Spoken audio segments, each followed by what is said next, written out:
Here we marriage kneeling down and begging love. Thank you for removing shame on my face. Imo. Abia. Thank you. Him and them touching again not in anywhere. But in anywhere. You was a go to work. Let me just go. I could do it. You go. I'm going to get it. I know say to cook better. Who might see be go aka centralize. I say ga ice cream we rolla. Ligani me haraga ice cream, ice cream. Harola. Kegu wa ko na ewu. Ya we here for ni we. O here putra. Na spiritual ram. Na today. Ana pula. At least come to go do madu. Ana ina him ko pogish. Achuko na na wrong. Today first. No. Akala papule say I love to get to get low ego. Onye we love ya. Kwa wu debt ya. Don't get. You want to get Anana. Hey, easy. Is on here. You get some money again. It's a weapon. I don't got all load. Oh, I want to come guy happy. No, but I will because I for better men for what? You're going to name it. You don't drag for long. Oh, yeah. I'll drag a bit of way and I put on when I can hit you and I will love Koga get drag. And I'm going to cook a year. Marriage you for better for worse. Then I'm going to say, Choco, how machine. Oh, talk was ready. Oh, they say, break up. No. And marriage, I am not on social media. Marriage, all related on social media. Hanging a gaka, who be what's a share. So, marriage is supposed to be a confidential thing, a private thing. Dictionary Mukora was so take over. So, therefore, you were coming to take away what rightfully belongs to me, which would not work because what God has joined together. Let no man, let no man put asunder. But you came with your fowl and goat to put asunder between these two. Can't you see the way we stand? Also united we stand and divided we fall. Any marriage that stick together, whether during the time of hardship, betterment, for war, for fight, the sickness and the health, whether the whole world is rising against you. We died there. Stick together, let there no be gap. And when I need a little gap like this, third party, Otibrana with Joko Neu, give Patahana. Maybe not like a book, no, this is not tiny Sabambo to Yana Power born. Uruda no be.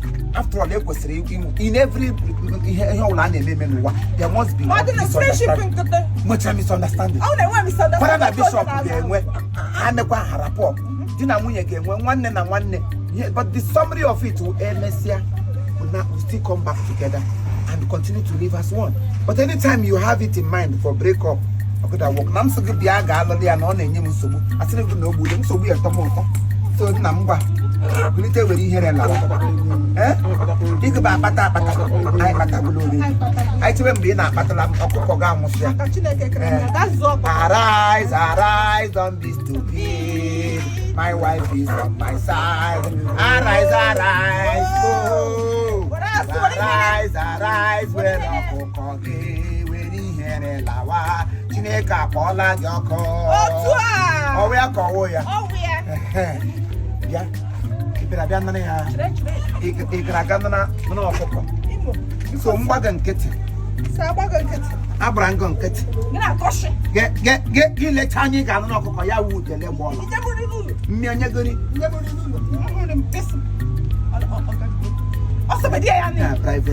Private work. What should they now say? So Mbagan Kitty bargain rock.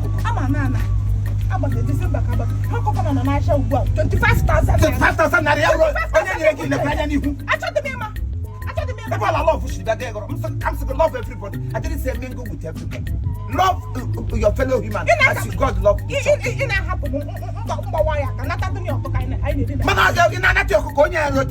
happen. What did they give up news of Macasonia? When you don't get your happen, oh, we tell you, you don't care to get. One next year, with the boost. But say the careful. Mind the gift you collect from outsiders. I can go.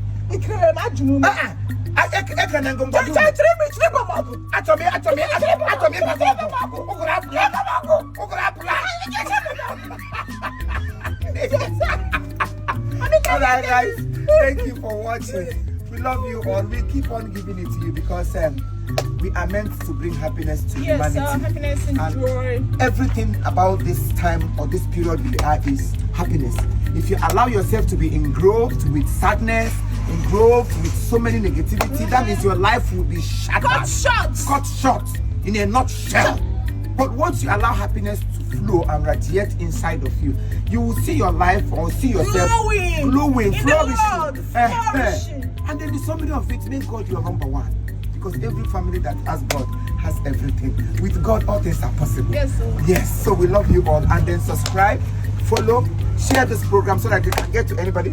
Thank you. Thank you.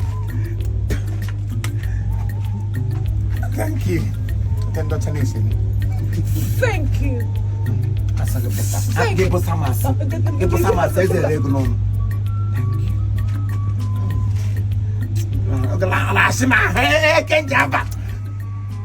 Wow.